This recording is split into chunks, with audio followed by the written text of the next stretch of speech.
El libro de Josué. Retrocedamos un poco y recordemos la historia hasta ahora. Dios eligió a Abraham y su familia se convirtió en el pueblo de Israel, que luego es esclavizado en Egipto. Así que a través de Moisés, Dios rescató a Israel de Egipto. Él hizo un pacto con ellos en el monte Sinaí y los llevó a través del desierto.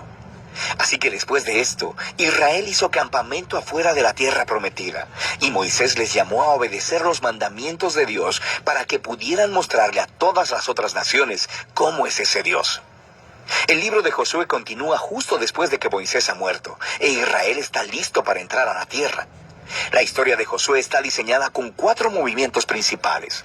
Primero, Josué guía a Israel a la tierra prometida. En segundo lugar, una vez que están ahí, se enfrentan con toda la hostilidad de los cananeos y entran en batalla con ellos. En tercer lugar, después de sus victorias, Josué divide la tierra prometida como herencia para las 12 tribus. Y en último lugar, el libro concluye con unos discursos finales que Josué da al pueblo. Profundicemos y veamos cómo fluye todo esto. La primera sección inicia con la muerte de Moisés y Josué es nombrado el nuevo líder de Israel. Y el autor intencionalmente presenta a Josué como el nuevo Moisés. Así que al igual que Moisés, Josué llama al pueblo a obedecer la Torá. Esto es los mandamientos del pacto que les fueron entregados en el monte Sinaí.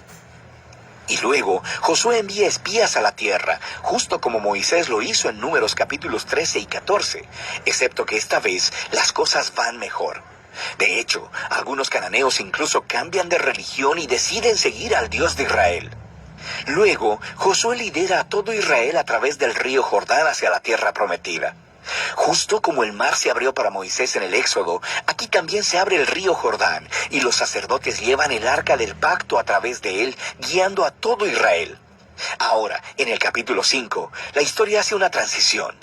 El pueblo mira hacia atrás y examina sus raíces como el pueblo del pacto de Dios. Así que la nueva generación es circuncidada y celebra su primera Pascua en la tierra. Luego, ellos se preparan para seguir hacia adelante. Y Josué tiene un extraño encuentro con un misterioso guerrero, quien resulta ser el ángel capitán del ejército de Dios. Y Josué le pregunta, ¿eres de los nuestros o de nuestros enemigos? Y el guerrero le responde, de ninguno de los dos. Lo que nos muestra que la verdadera pregunta es si Josué estaba del bando de Dios. Esto deja claro que esta historia no se trata de Israel contra los cananeos. Más bien, esta es la batalla de Dios contra los cananeos, en la cual Israel va a jugar el rol de espectador o en ocasiones de participantes en el plan de Dios, lo que nos lleva a la siguiente sección. Encontramos historias acerca de todos estos conflictos que Israel tuvo con diferentes grupos cananeos. Y la primera parte cuenta en detalle la historia de 2 batallas. Y esto es seguido por una serie de historias cortas que condensan en breves resúmenes años de batallas. Entonces, las primeras 2 batallas son contra Jericó y contra Ai. Y estas ofrecen una imagen contrastando la fidelidad de Dios contra el fracaso de Israel. En Jericó, Israel debe tener un enfoque completamente pasivo. Así que permiten que la presencia de Dios en el arca los dirija alrededor de la ciudad durante 6 días. Y justo como Rahab se volvió al Dios de Israel, tal vez el pueblo de Jericó haría lo mismo, pero no lo hacen. Así que en el 7º día, los sacerdotes tocan las trompetas y los muros caen, produciendo la victoria de Israel.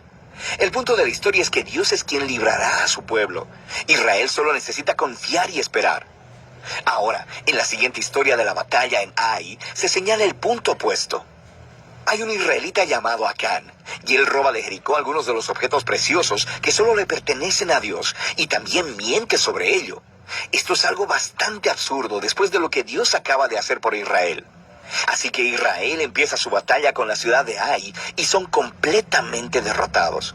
E Israel obtiene la victoria solo después de arrepentirse con humildad y de lidiar severamente con el pecado de Acán. De manera que estas 2 historias son colocadas juntas para señalar un punto importante. Si Israel va a heredar la tierra, deben ser obedientes y confiar en los mandamientos de Dios. Ellos no recibirán un trato especial. La segunda parte de esta sección comienza con los Gabaonitas, un pueblo cananeo. Y ellos hacen justo lo que Rahab hizo, volverse al Dios de Israel y hacer paz con Israel. Esto contrasta con los otros reyes cananeos, quienes empiezan a hacer alianzas y coaliciones porque quieren destruir a Israel. Así que Israel lucha contra ellos y los vence aplastantemente. De manera que toda esta sección termina con una lista que resume todas las victorias de Moisés y de Josué. Ahora, detengámonos un momento, porque es probable que te molesten estas historias y la violencia que ellas contienen. Y si eres seguidor de Jesús, no podrás evitar preguntarte, ¿no dijo Jesús que amarás a tus enemigos? ¿Por qué aquí Dios está declarando la guerra? Primero, ¿por qué los cananeos? Las razones principales se nos dan con anterioridad en la historia bíblica. Porque la cultura de los cananeos se había vuelto moralmente corrupta en extremo, especialmente con respecto al sexo. Mira Levítico capítulo 18. Además, también practicaban ampliamente el sacrificio de niños. Mira Deuteronomio capítulo 12. Dios no quería que estas prácticas influenciaran a Israel, así que los cananeos debían ser destruidos, lo cual genera una segunda pregunta. ¿Ordenó Dios realmente la destrucción de todos los cananeos, algo así como un genocidio? A primera vista, esa es la impresión por las frases utilizadas en estas historias. Los destruyeron por completo, no dejaron sobrevivientes ni nada que respirara. Pero si das un segundo vistazo más de cerca, te darás cuenta de que estas frases son claramente una hipérbole y no literales.